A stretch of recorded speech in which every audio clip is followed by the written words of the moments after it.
नमस्कार दोस्तों। आज मैं आपके लिए बहुत ही इंपॉर्टेंट क्वेश्चन कराऊंगा। तो चलिए स्टार्ट करते हैं। पहला सवाल है, पी क्यू आर मिलकर एक कुर्सी को 40 मिनट में बना सकते हैं। पी तथा क्यू मिलकर उसे 60 मिनट में बना सकते हैं। आर अकेला उस कुर्सी को बनाने में कितना समय लेगा? देखो, पी क्यू और आर ये तीनों मिलकर के कुर्सी को बनाएंगे तो कितना समय लेंगे? 40 मिनट का। लेकिन जब पी और क्यू बनाएंगे, जब पी और क्यू ये दोनों मिलकर के बनाएंगे तो कितना समय लेंगे? 60 मिनट का। ठीक है। अब इनका क्या करेंगे? आप एलसीएम ले लीजिए तो 120 हो जाएगा। इसका मतलब क्या हो गया? टोटल वर्क 120 है। ठीक है। 40 से कटाओ 120 को 3 बार में, 60 से कटाओ तो 2 बार में। ठीक है, 60 से कटाया तो 2 बार में। अब देखो, पी क्यू आर इनका 1 मिनट में 3 का ले रहे हैं ये, इनका ध्यान रखना। और पी और क्यू ये दोनों मिलकर के 1 मिनट में 2 कर रहे हैं काम। तो 2 का मतलब क्या हो गया कि पी 1 मिनट में 1 करेगा, क्यू भी 1 मिनट में 1 करेगा, तभी तो दोनों को जोड़ के 2 होगा।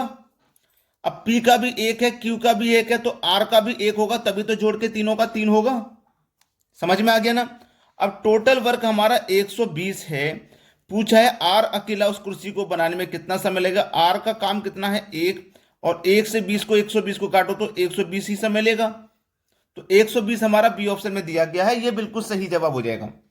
अब देखेंगे अगला प्रश्न।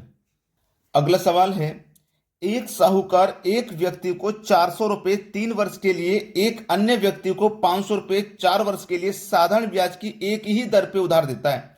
एक व्यक्ति को 400 रुपए दिए 3 साल के लिए, एक व्यक्ति को 500 रुपए दिए 4 वर्ष के लिए, और एक ही ब्याज पर दिए हैं। तो उसने पूछा कुल मिलाकर उसे 160 रुपए का ब्याज प्राप्त होता है, तो ब्याज की दर क्या है? देखो, एक व्यक्ति को कितने रुपए दिए उसने? 400 रुपए। ठीक है, 400 रुपए दिए हैं एक व्यक्ति को। कितने समय के लिए दिए हैं? 3 वर्ष के लिए। दूसरे व्यक्ति को 500 रुपए दिए हैं 4 वर्ष के लिए। तो हम मान लेते हैं 5% की दर। इसको ऑप्शन से करेंगे।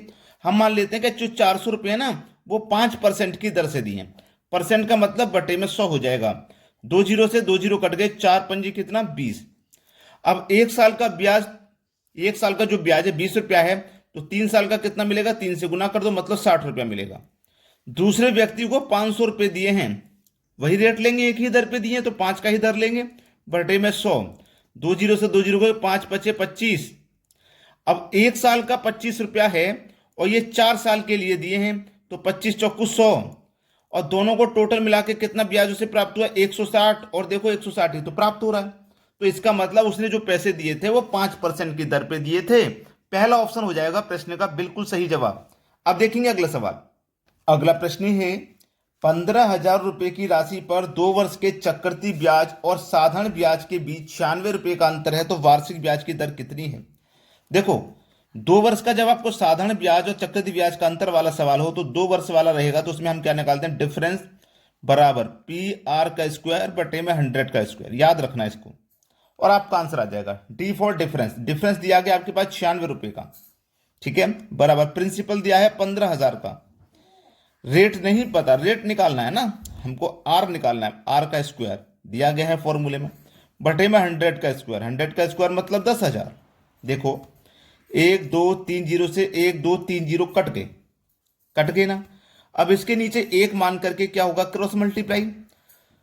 तो 10 का गुना ये 96 से होगा और 1 का गुना 15 से होगा, यही तो होगा। तो चलिए यहां पे हम इसको सॉल्व करेंगे इसको। अब ये कटेगा तो है नहीं, 3 से कट जाएगा तो हम इसे कटा के छोटा भी कर सकते हैं, वरना रहने देंगे। 10 का गुना देखो 96 से होगा, तो 10 गुने 96 बराबर 1 का गुना 15 से होगा, या 15 का गुना 1 से होगा, तो बटे में 15 आ जाएगा। ठीक है, और बराबर में इधर देखो क्या है? आर स्क्वायर है। सही है। अब देखो इसको कटा के देखिए, कुछ कटता है तो कटाओ। 5 से कटेगा 3 बार में, 5 से कटेगा 2 बार में। ठीक है। अब यहां पे 3 से कटाऊंगा, 3 से कटेगा 3 तिया 9, 3 दूनी का 6, और 32 दूनी 64, 32 दूनी 64, और इधर क्या है? R square.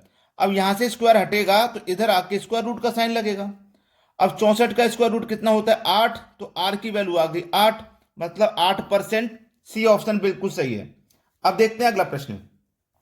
अगला सवाल है, यदि x प्लस वाई बराबर 19, x प्लस वाई बराबर 19 और x माइनस वाई बराबर 7 है, तो एक्स वाई का मान पूछा है। देखिएगा, ये प्लस का एक्स, ये भी प्लस का एक्स, एक्स और एक्स 2x, प्लस का वाई माइनस का वाई कट जाएगा, 19 और 7 मिला के 26, 2 से 26 कट जाएगा 13 बार में, एक्स का मान आ गया 13।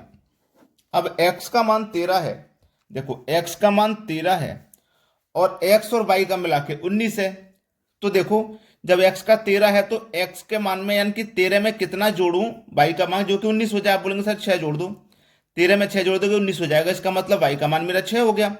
अब पूछा उसने एक्स इंटू वाई क्या होगा, तो एक्स का मान 13 है, वाई का मान 6, दोनों का मल्टीप्लाई पूछा है, 13 छिंग 78 होता है। तो ये आपके सवाल का बिल्कुल सही जवाब हो जाएगा 78, यानी कि सी ऑप्शन बिल्कुल सही जवाब है। इस तरीके के सवाल में 5 सेकंड 10 सेकंड से ज्यादा का समय आपको नहीं लगना चाहिए। अब देखेंगे अगला सवाल। अगला प्रश्न है 2 3 3 4 6 7 का माध्य यानी कि मीन ज्ञात करें। अब ये माध्य या मीन आपकी समझ में नहीं आ रहा है तो मैं आपको बता दे रहा हूं उसने क्या पूछा है। माध्य या मीन का मतलब उसने पूछा है आपसे एवरेज, ठीक है, एवरेज, एवरेज मतलब औसत पूछा है उसने, औसत। ठीक, अब चलो, औसत का मतलब क्या होता है कि जो संख्याएं दी गई है ना सभी का योग करके, और जितनी संख्या उतने से डिवाइड कर दो। तो सभी का हम योग करेंगे, 2 3 5, 5 और 3 8, 8 4 12, 12 6 18, 18 में 7 जोड़ेंगे 25, सभी का योग हो गया 25। संख्याएं कितनी है, 1 2 3 4 5 6, 6 संख्या, तो 6 से डिवाइड कर दो, 6 चौक को 24 कट गया, 1 बचेगा, अब नहीं जाएगा तो 10 मतलब 10 हो जाएगा, 6 कम 6, 4 बचेगा 40, तो 6 छिंग 36, इस तरीके से है। फिर 4 बचेगा 40, फिर 6 छिंग 36, फिर 4 बचेगा 40, फिर 6 छिंग 36, इस तरीके से 6 चल रहेगा। तो हम इसको क्या लिख सकते हैं, 4.1, ये 6 चल रहा है तो इसको हम 1 बढ़ा के 7 लिख सकते हैं, ये हमारा आंसर आ जाएगा। अब देखो ये किस ऑप्शन में, आप बोलेंगे सर पहले ही ऑप्शन में है, ये हमारे सवाल का बिल्कुल सही जवाब है। चलिए अब देखेंगे अगला प्रश्न। अगला प्रश्न है, एक वस्तु 25% लाभ पर 2100 रुपए में बेची गई, उसका क्रय मूल्य क्या है। देखो 25% के लाभ पर 2100 में बेची गई। आप जानते हैं कि कोई भी वस्तु हमारी होती है उसका जो भी मूल्य होता है अपने आप में 100% होता है, ठीक है। अब वो 25% के लाभ पे बेची गई है, 25% लाभ का मतलब है कि 100% में 25 जोड़ के बेची गई है। वस्तु का मूल्य 100% होगा लेकिन हमने 25% लाभ कमाया, हम जितना लाभ कमाएंगे 100 से उतना जोड़ के बेचेंगे। अगर हम 20% लाभ कमाना तो 120 में बेचेंगे, 100 में 20 जोड़ के बेचेंगे। 25% लाभ कमाना तो 100 में 25 जोड़ के बेचेंगे। तो यहाँ पे 25% लाभ कमाया तो 100 की चीज को 125 में बेचेंगे, तभी तो हमें 25% का लाभ होगा, ठीक है। तो हमने 125% में बेचा और रुपए में बेचा 2100 में, तो 125% की वैल्यू है ये 2100। हमें तो चाहिए 100% की वैल्यू, उसका क्रय मूल्य पूछा है, कैसे निकालेंगे, 2100 में 125 से डिवाइड कर देंगे और हमें 100% का मान चाहिए तो 100 से गुना कर देंगे, ठीक है। चलिए कटा लीजिए, 25 पंजे 125, 25 चौकू 100, 5 से कटाऊंगा, 5 चौकू 20, एक बच्चेगा 10, 5 दूनी का 10, एक 0, 420 बार में कटेगा। 4 का मल्टीप्लाई कर दो 420 से, 4 का 0 में करेंगे तो 0, 4 दूनी का 8, 4 चौकू 16, 1680 हो जाएगा प्रश्न का बिल्कुल सही जवाब, 1680, जो कि हमें डी ऑप्शन में दिया गया है। अगर आपने वीडियो को लाइक नहीं किया है तो लाइक कर दीजिए, और यदि शेयर नहीं किया है भैया तो शेयर कर दीजिए, ठीक है दोस्तों, धन्यवाद।